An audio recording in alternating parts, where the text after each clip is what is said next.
السلام عليكم ورحمة الله وبركاته. ولالكيغا اسكابولada ah iyo walaashada iskaabulada ahay waxa jirta duco hadaad ku duceysatid oo Allah subhanahu wa ta'ala sida ugu dhaqsiyaha badan uu ku siinayo sawj ama sawjad salih ah.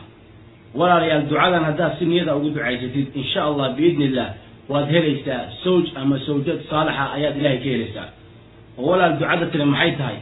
waxaad dhahaysaa intaad gacmaha kor u taagtay ayaad waxaad dhahaysaa اللهم أيا طايسا لقيت هذا دعاء اللهم يا كاشف الهموم ويا رجاء القاصدين.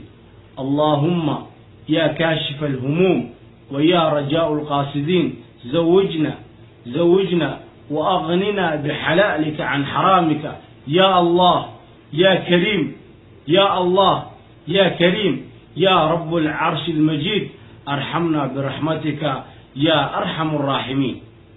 ayaad dhahaysaa ducadaas siniyada ayaad dhahaysaa ducada hadaa ku duceysatid walaashida iskaabulad ahay ama walaalkayga iskaabulad aho Ilaahay waxaan kaaga bariyay subhanahu wa ta'ala inuu ku siiyo mid ku roon oo ka raagin oo kugu raaga oo kula raaxaysta oo ku riixriixa yani Ilaahay ka bariyay subhanahu wa ta'ala inuu ku siiyo. marka walaalkayga muslimka aho fiidiyogan وسي شيرغري ولالهنا كله اسكابلود اه سي uga faa'iideystaan waaniga walaalkii Shamsuddin Makaawi.